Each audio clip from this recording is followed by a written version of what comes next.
Hello everyone, আসসালামু আলাইকুম। সবাই কেমন আছেন? আশা করছি ভালো আছেন। আলহামদুলিল্লাহ, আমিও ভালো আছি। অনেক দিন পর আপনাদের সাথে একটা নতুন ভিডিও নিয়ে হাজির হলাম। আলহামদুলিল্লাহ, আমরা এখন 11,000 সদস্যের একটি পরিবার। আসলে আপনাদের সাপোর্ট আর ভালোবাসা না পেলে হয়তো তা সম্ভব ছিল না। আশা করি আপনাদের ভালোবাসা আর সাপোর্ট এভাবে আমি পেয়ে যাব।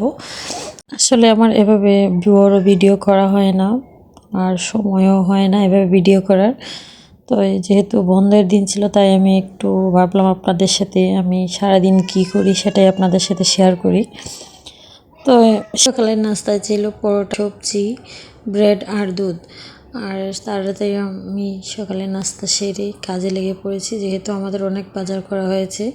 এখানে অনেক ধরনের মাছ ছিল: শিং মাছ, কই মাছ, ছোটো চিংড়ি, বড় চিংড়ি, তেলাপিয়া, কার্প, পাবদা, ইলিশ মাছ এবং মুরগি ছিল। আমি ভালো করে এগুলো কেটে ধুয়ে পরিষ্কার করে ফ্রিজে রেখে দিয়েছিলাম বিভিন্ন বক্স করে। আসলে এই মাছ কাটাটা আমার জন্য অনেক কষ্টকর। আমি মাছ কাটতে পছন্দ করি না, আর এগুলো আসলে অনেক ঝামেলার কাজ। তারপরও কিছু করার নেই, মাছ কাটতে হবে। অনেকগুলো মাছ কাটা ছিল আর অনেকগুলো মাছ কাটা ছিল না। যেগুলো ছিল না সেগুলো আমি কেটে নিয়েছি। এখন রান্নার জন্য আমি সব কিছু গুছিয়ে নিচ্ছিলাম। তো কাঁচা সবজি বাজার ছিল, সেগুলো একটু গুছিয়ে নিলাম। এখানে অনেক ধরনের সবজি ছিল: টমেটো, কাঁকরোল, লাউ, বেগুন, ঝিঙে, শিম, কচুরমুখী, আরও অনেক কিছু ছিল। পরে আমি এগুলো কাঁচা সবজি গুছিয়ে আমি রান্না শুরু করলাম। যেহেতু শুক্রবার ছিল, সো তাড়াতাড়ি আমার রান্না করতে হবে। তো আমি ইলিশ মাছ আর মাংস রান্না করেছি। তো অনেকে ইলিশ মাছে রসুন দেয় না, কিন্তু আমরা রসুন ছাড়া ইলিশ মাছ খেতে পারি না। এ তো আমি রান্না মোটামুটি শেষ করলাম। এখানে আমি মাংস রান্না করছি।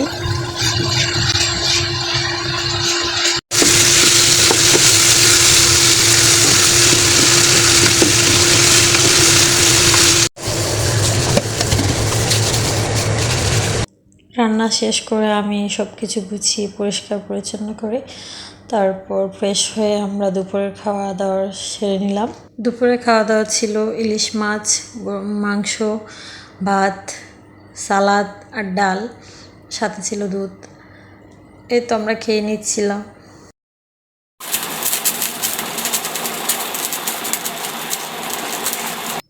সন্ধ্যার নাস্তার জন্য আমি এখানে পেঁয়াজু বানিয়েছিলাম, আর সাথে ছিল চা।